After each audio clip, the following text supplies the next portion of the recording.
Salut tout le monde, c'est Mickaël, aujourd'hui c'est tuto piscine.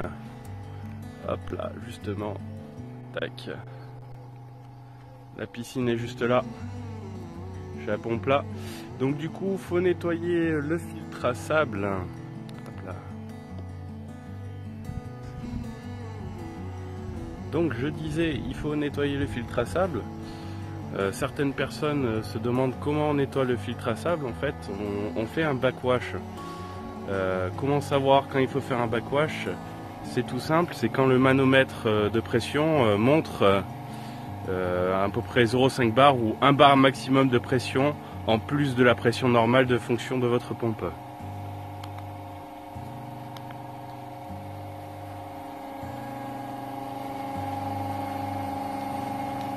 Donc nous voilà devant ma pompe de piscine. Hop. Donc nous avons le préfiltre ici, la remontée de pompe jusqu'à la pompe, jusqu'au filtre à sable qui est là juste derrière. Et là j'ai ma sortie qui repart vers la piscine. Ceci, pour ceux qui ne savent pas, c'est une petite bulle de visualisation. En fait, cette bulle te permet de savoir si ton filtre a été nettoyé correctement. Parce qu'en fait, au début, l'eau va être marron, marron dégueulasse. Et après, l'eau sera plutôt cristalline. Et donc là, tu sais que tu peux arrêter ton backwash. Donc voici le manomètre qui t'aide à savoir à quel moment il faut faire ton backwash. Moi, en temps normal, c'est 0,5 bar qui est juste un petit peu en dessous. Ou 0,3 bar. Quand je sais que je suis pratiquement à 0,75 ou 1 bar, je sais qu'il faut que je fasse mon backwash. Donc là, hop là, ma pompe est en position ici, filtration normale. Quand ma poignée de pompe à 6 voies est dans cette position, c'est en position filtration classique. Quand elle est juste ici, à côté, c'est en position rinçage. Et bah, on voit pas parce que la poignée est devant. Mais quand elle est ici, juste derrière là, elle est en position contre-lavage.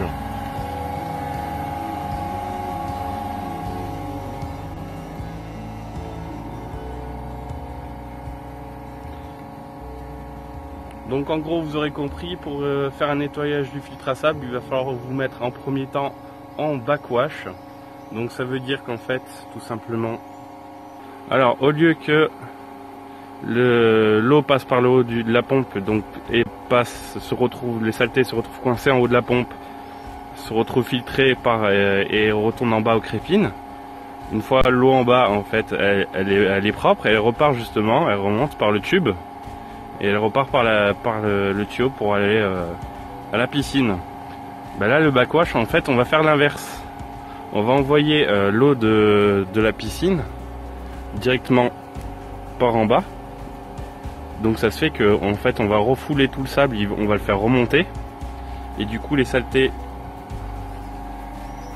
qui sont au-dessus du filtre à sable va se retrouver éjectées par le tuyau de tout à l'égout ici, mais moi je jette pas dans les égouts, je jette dans des chutes de 100 litres, je laisse les produits décanter et après je l'utilise pour arroser le jardin. Hop là. Bon allez, on se retrouve tout de suite pour faire un backwash. Donc première chose à faire quand on fait un backwash, on éteint toujours la pompe avant de manipuler la vanne. Donc là hop, c'est parti. Voilà. Là je l'ai mis au tout à l'égout. Elle commence déjà à couler. Hop.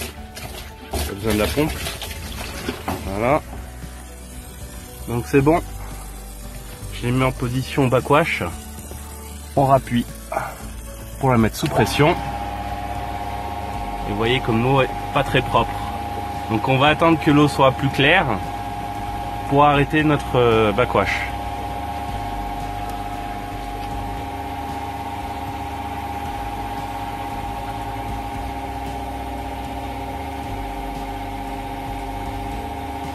Et on arrêtera seulement quand l'eau sera plus cristalline ici. Je sais pas si vous arrivez à voir, il y a des petites saletés qui flottent dedans. L'eau commence à être plus propre.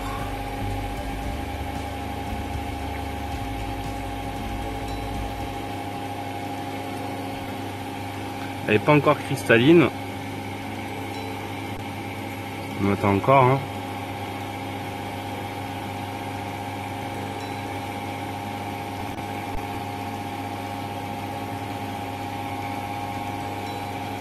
On est à peu près à 100 litres d'eau là.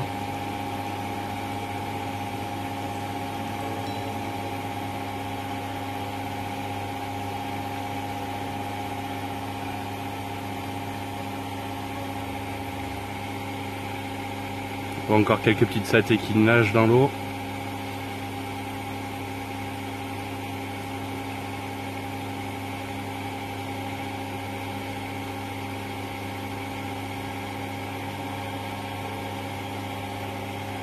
Allez, l'eau est plutôt propre, on va de nouveau arrêter la pompe. Hop, on change d'emplacement, on se met sur rinçage. Juste après le backwash, on passe au rinçage, on réactive la pompe. Le rinçage aura en fait pour effet de refaire mettre en place le sable correctement, et ça continue à rincer le sable, mais dans le sens classique. On fait ça quelques secondes, on voit que l'eau est propre, on peut arrêter. Hop là, et on se remet en position filtration normale. Voilà.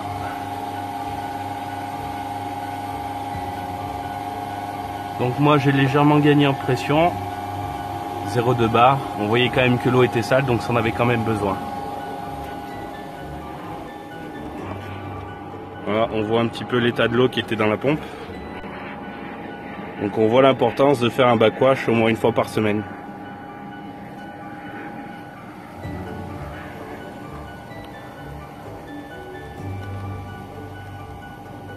Sur ce, j'espère que ce tuto vous aura plu et je vous dis ciao, à la prochaine pour de nouvelles vidéos.